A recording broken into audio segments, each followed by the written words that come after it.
Yang ketiga menyangkut dengan isu ataupun apa yang disampaikan tadi menyangkut dengan salah satu kader Partai Golkar. Kami dari DPP Partai Golkar menghargai proses hukum yang ada. Kami serahkan semua proses hukum kepada yang berwenang. Namun kami juga sebagai warga negara harus menghargai asas praduga tak bersalah. Ketika Pak Jokowi pada minggu depan akan menghadapi sidang gugatan terkait keaslian ijazah dan bahkan juga dari mobil SMK, malah kader PDIP semakin solid ya, dan akan memilih Ibu Megawati yang akan meneruskan kursi Ketua Umum PDI Perjuangan. Nah, sangat berbeda sekali ya. Belum menyaksikan video ini, pastikan bosku jangan lupa subscribe, karena subscribe itu gratis plus bonus tonton video terbaru setiap harinya.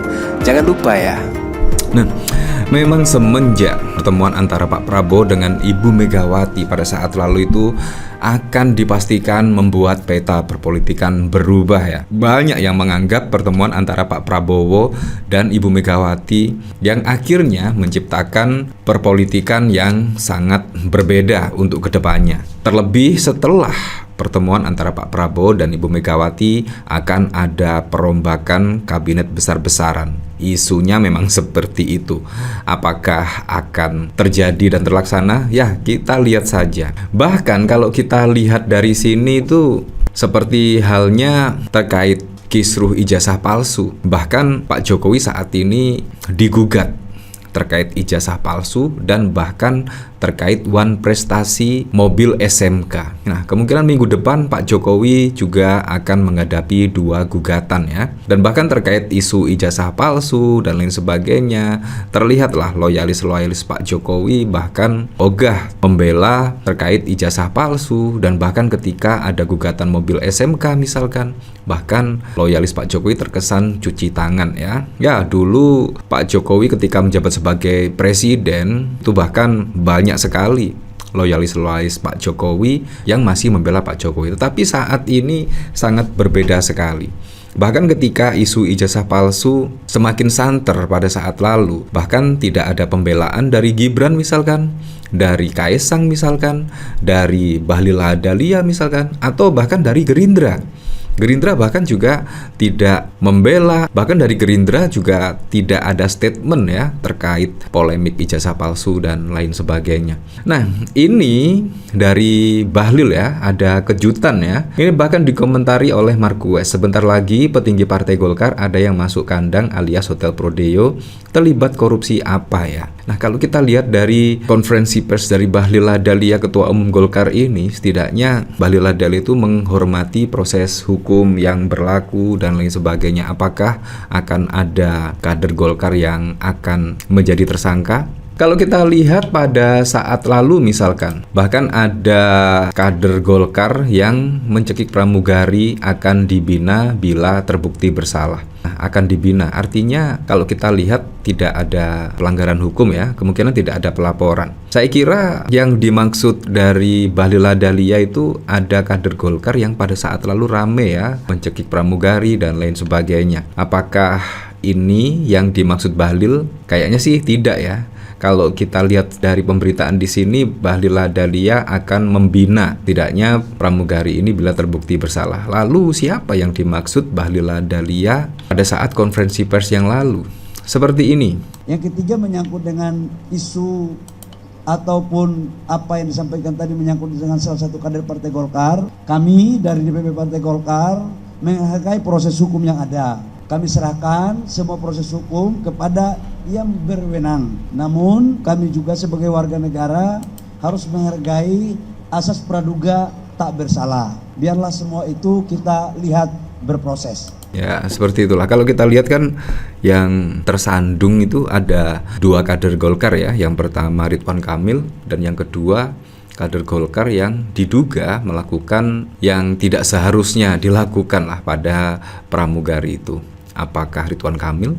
Apakah ini? Apakah Airlangga Hartarto? Wah, itu juga sangat sulit sekali ditebak ya. Yang jelas kalau kita lihat dari Ridwan Kamil itu ketika tidak menjadi Gubernur DKI Jakarta, tiba-tiba malah digeledah oleh KPK pada saat lalu ya. dan bahkan ada sepeda motor yang harganya ratusan juta itu disita oleh KPK. Nah, apakah juga terkait kasus dugaan korupsi di Bank BJB dan lain sebagainya? Ya, kita lihat saja perkembangannya. Yang jelas ketika pertemuan antara Pak Prabowo dan Bu Megawati itu pastinya akan membuat peta perpolitikan akan berubah total ya. Kalau kita lihat dari sini ya, moge sitaan sudah dibawa dari rumah Ridwan Kamil, KPK rahasiakan lokasinya. Motor Royal Enfield yang disita KPK milik Ridwan Kamil sudah diangkut. Motor gede itu kini tidak lagi berada di rumah mantan Gubernur Jawa Barat itu. Update tambahan info terakhir dari penyidik kendaraan motor milik RK yang sudah disita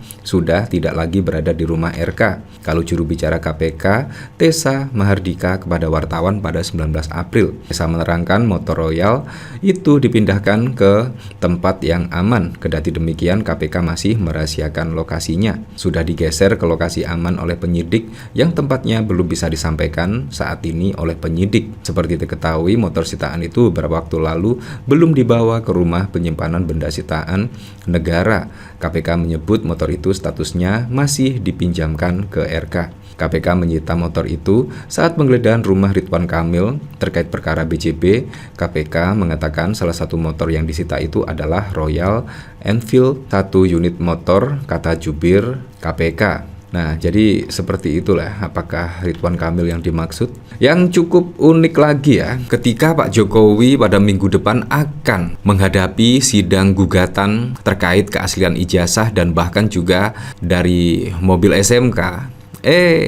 Ada kabar yang cukup menarik, berbeda sekali, sangat jomplang sekali kalau dilihat. Pak Jokowi akan menghadapi 2 gugatan, yang pertama terkait ijazah, yang kedua mobil SMK, dan di PDIP, wah ini malah kader PDIP semakin solid ya, dan akan memilih Ibu Megawati yang akan meneruskan kursi Ketua Umum PDI Perjuangan. Nah, sangat berbeda sekali ya, sangat berbeda. Nah, ini juga ada apa? Kalau kita lihat dari sini, pekan depan Jokowi hadapi sidang 2 gugatan soal ijazah dan SMK. Pengadilan Negeri Surakarta menjadwalkan sidang perdana 2 gugatan yang dilayangkan pada Presiden ke-7 Jokowi pada Kamis 24 April. Melansir dari halaman Sistem Informasi Penelusuran Perkara Pengadilan Negeri Surakarta, sidang terhadap 2 gugatan kepada Jokowi itu yakni soal wan prestasi dan dugaan ijazah palsu. Surat gugatan wan prestasi terregister dengan nomor 96 PDTG 2025 PN dan diterima PN Surakarta pada Rabu 9 April 2025. Gugatan dilayangkan oleh Aufa Lukmana, seorang warga Ngoresan, Kelurahan Kecamatan Jebres. Gugatan itu berkaitan dengan gagalnya produksi mobil SMK. Gugatan dilayangkan pada Jokowi, Wakil Presiden ke-13 RI Ma'ruf Amin, serta PT Manufaktur Kreasi. Kamis 24 April 2025 jam 10 sampai dengan selesai. Agenda sidang pertama di ruang Waryono Projo Dikoro, dikutip dari SIPP PN Surakarta dan lain sebagainya. Tetapi sangat berbeda dengan pemberitaan di sini ya. Bahkan Jarot soal Kongres PDIP, sebagian besar kader ingin Ibu Mega tetap jadi ketua umum. Nah, ternyata banyak yang menginginkan Ibu Mega menjadi ketua umum PDIP ya. Ya, sangat berbeda sekali ya, dan menurut saya ketika ada pertemuan antara Pak Prabowo dan Ibu Megawati sudah bisa dipastikan ya, membuat peta perpolitikan di Indonesia akan sangat berubah drastis. Ya, untuk selebihnya kita kembalikan lagi ke masyarakat menilainya seperti apa.